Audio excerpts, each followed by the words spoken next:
In one of the mining regions of Old France, strange phenomena were taking place, giving rise to legends about a terrible monster that had sat underground for 3,000 years, mutating into a dreadful creature.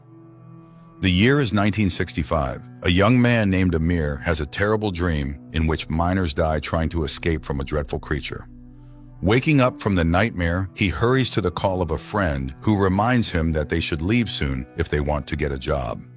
Soon the boys reach the recruitment point where those wishing to get a hard but well-paid job in the mine are gathering. The foreman holds two stamps in his hands, a red one for those who are not suitable and a green one for the selected.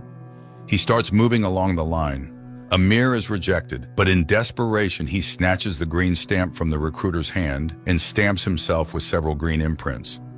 Laughing at the boy, they take him on. He heads to a mining company in the north of France in the Pas-de-Calais region. Amir is happy, not knowing that he has been assigned to the fifth mine, which the miners call the Devil's House. One day, a famous scientist, Professor Berthier, arrives, needing to descend specifically into that fifth mine, usually reserved for the offenders. At that moment, an injured miner is brought to the surface, carried by the foreman, Roland. Berthier declares that he wants to go down with him. At this time, reinforcements from Morocco arrive at the mine, and Amir is assigned to Roland's crew. He gets acquainted with the miners, and one of them, Santini, shows him how everything works there.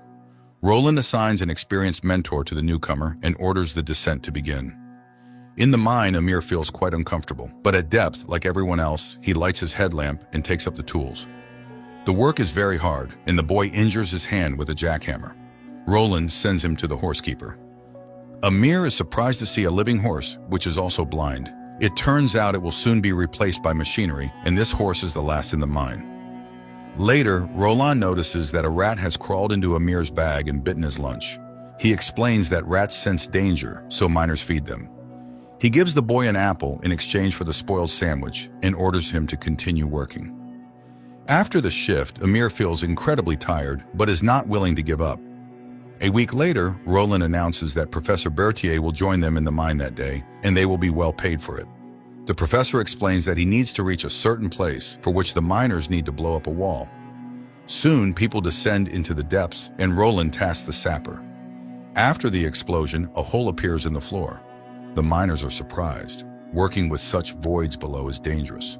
Roland tries to find out what exactly the professor is looking for. Not getting an answer, he throws Berthier's notebook down the hole.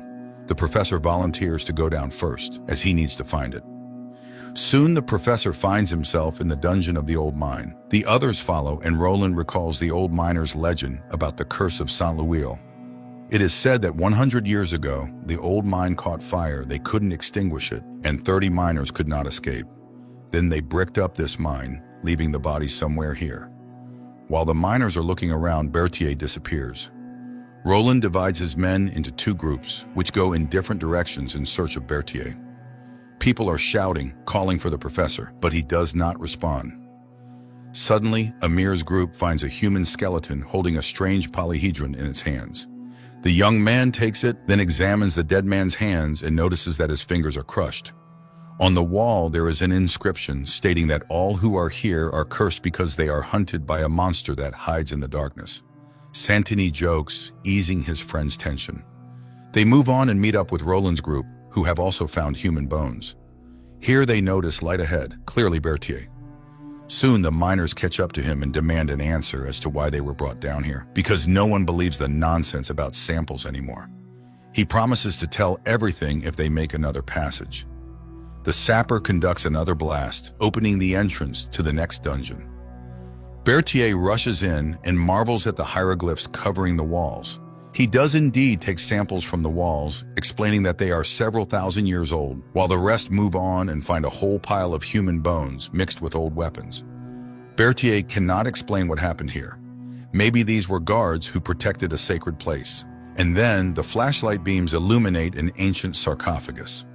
Berthier explains that according to legend, this could be an ancient deity that dwelled in these dungeons. The professor takes pictures of the place when Roland demands they return. The miners head to the exit, where the ladder is already set up and the horse is waiting. But it suddenly breaks free and runs into the darkness. No one understands what happened when there is a collapse. and the entrance to the dungeon is blocked by stones. When people come to their senses, it turns out that Santini is seriously injured. It turns out that there is no one in the mine above because Berthier demanded complete secrecy. Roland, barely containing his anger, curses the scientists, but they need to take care of the wounded. He sends the others to look for passages while he sets the injured man's leg. The men disperse in different directions while Roland shares his thoughts with one of the miners.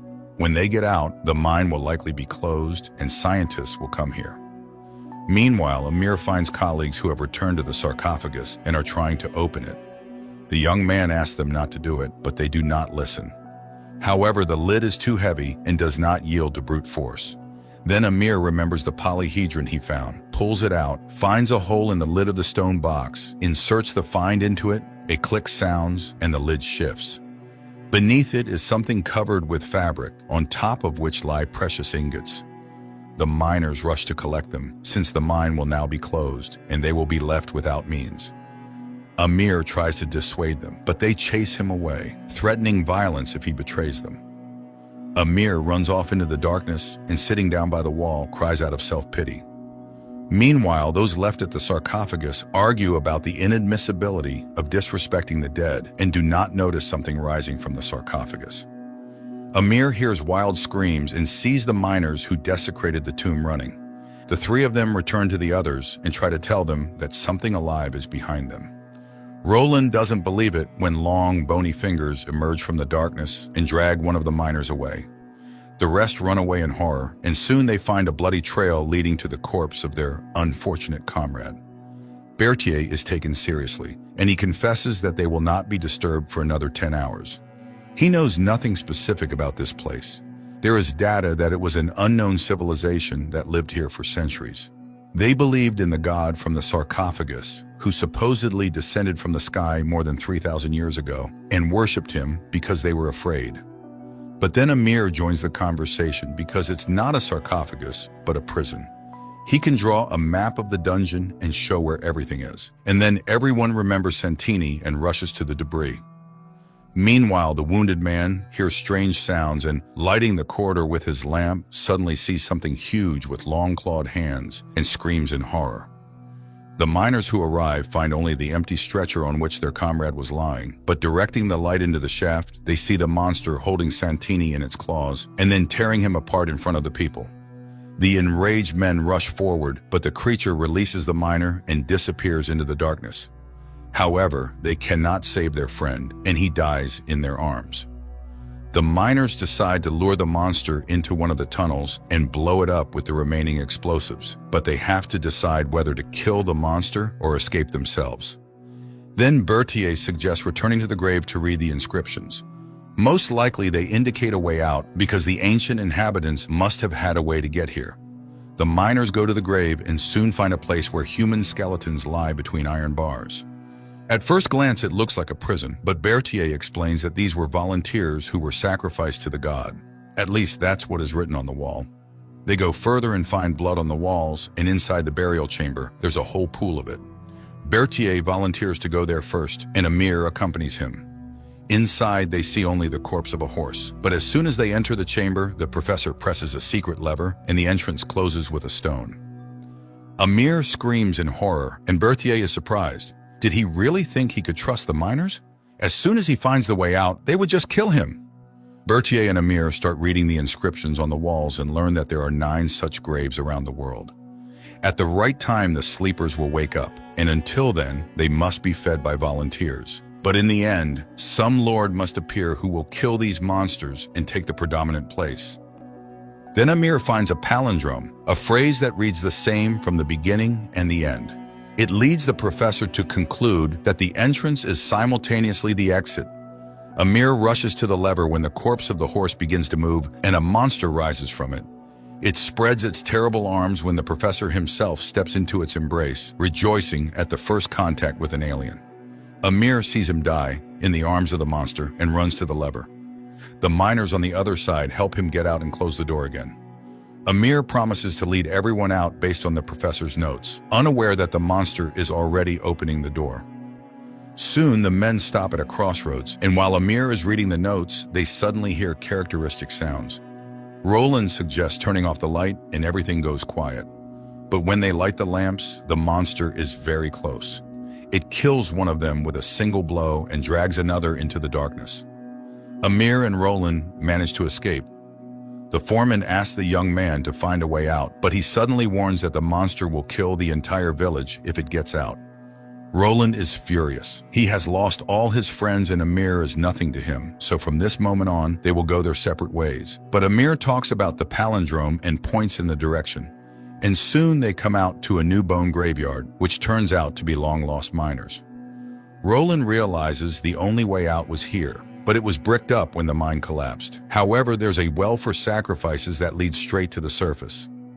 Amir immediately understands where they need to go, but suddenly the monster's hands appear in the opening of the debris. It grabs the young man by the legs and drags him under the stones. Roland can do nothing and is left alone. After experiencing a bout of despair, he opens the professor's notes, takes all the remaining explosives, and starts back.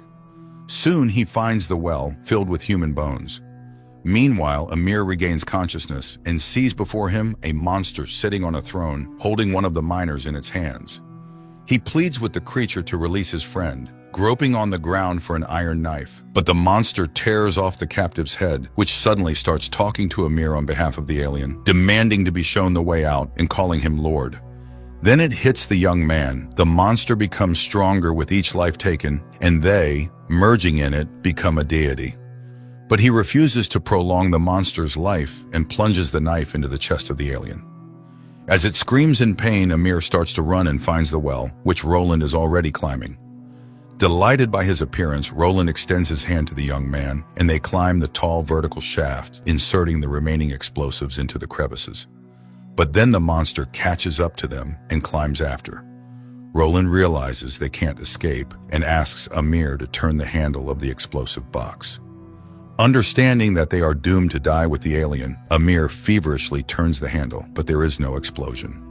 Then Roland descends to his comrade, takes the box, turns the handle himself, and when he sees everything is ready, encourages the young man. They both grab the handle. The explosion engulfs both the alien and the miners, forever sealing the entrance to the cursed dungeon. A genre movie that doesn't aspire to serious contemplation. An old-as-time story about human greed and the insatiable thirst for knowledge and glory turns into an exciting ride. Moreover, the film reminds us once again that even underground and in a fight with a monster, it's important to remain human.